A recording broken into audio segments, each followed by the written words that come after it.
วันนี้มาพบกับมิมีสมสะอาดหรืออีกชื่อหนึ่งอย่างง่ายๆคือมีมัวมองเนาะวันนี้มิมีสิมาให้ความรู้เกี่ยวกับ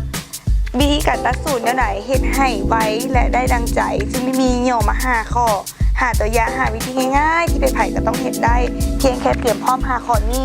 สูตรน้ำงามก็จะเป็นของทานโดยที่บ่ต้องเสียเวลาหลายแล้วก็ต้องเสียเวลาตัดสินใจหลายอีก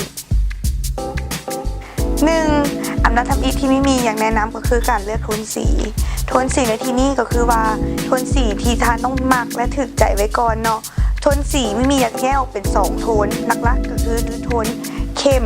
และก็โทนอ่อนโทนเข้มกับโทนอ่อนมีขอยกตัวอย่างสั้นๆให้ฟังเนาะโทนเข้มก็จะเป็นโทนออกโทนดำน้ำตาลดำกลมดำส่วนโทนอ่อนก็จะเป็นโทนประมาณนี้โทนสีค่อนข้างแจ้งหน่อยนึงย้อนอย่างว่ามีจึงให้เลือกโทนสีเป็นอันดับแรกย้อนมาโทนสีนี้เป็นอันหลักๆที่ว่าลูกค้าสวมใส่แล้วจะเบิ่งโดดเด่นหรือบ่โดดเด่นจะแสดงบุคลิกของลูกค้าออกมาได้ดีที่สุดก็ย้อนมาโทนสี 2. แบบเครื่องที่ทานต้องมีไว้ในใจแบบเครื่องที่ทานต้องมีไว้ในใจในที่นี้มีแนะนำให้ทานต้องมีไว้ในใจแบบจาก 2-3 แบบซึ่งทานสามารถเซิร์ชในอินเทอร์เน็ตเพราะว่าปัจจุบันนี้วันนี้หลากหลายช่องทางที่ทานสามารถเซิร์ชเห็นได้เช่น IG Facebook Google และอื่นๆเพื่อง่ายในการตอบสนองในความหมักของทานได้หลายขึ้นในทานได้เลือกแบบใหม่ๆหรือแบบที่ทานต้องการได้ง่ายขึ้น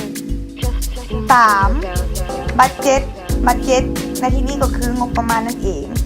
ทานควรมีบัดเจ็ตไว้ในใจว่าทานต้องการจะตัดสูตรประมาณราคาเท่าใดเนื่องจากว่าปัจจุบันนี้วัสดุที่ใช้มานำตัดสูตรเส้นผ่าแพ้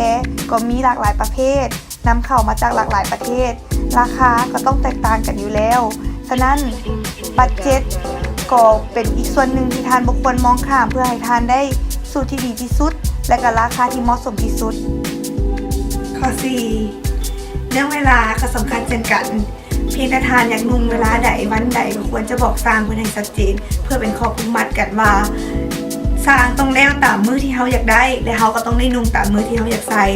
เวลาก็สำคัญฉะนั้นอย่าลืมกันเด้อ 5. อันนี้เอาใจคนที่ว่ามักนุ่งเป็นคู่กันเนาะมักนุ่งเป็นคู่มักนุ่งเป็นคอนเซปต์หรือมักนุ่งเป็นธีมงานหลายๆคนซึ่งมีเห็นมาหลายๆแล้วบางเทื่อเข้ามาก็ยังบ่ฮู้เลยว่าสีมักประมาณใดสีประมาณใด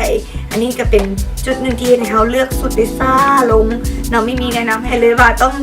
เลือกสีมาแต่บ้านเลือกคอนเซปต์มาแต่บ้านเนาะหรือว่าเอาคนที่ว่าเขาที่นุ่งเป็นคู่นั้นมาพร้อมเอาสุดของเพิ่นมาพร้อมตัดส่วนผ้าเพิ่นมาพร้อมเพื่อจะให้ทางห้างของเพิ่นทางห้างหรือว่าทางสร้างเพิ่นแนะนำตื่มว่าสีประมาณไหนโทนประมาณไหนตัดแบบไหนมันจึงแมทและเข้ากันสำหรับ5ข้อที่มีกล่าวไปเมื่อกี้นี้หวังว่าจะเป็นประโยชน์ให้ทานบ่หลายก็น้อยเนาะสำหรับผู้ใดที่ยังมีข้อข้องใจ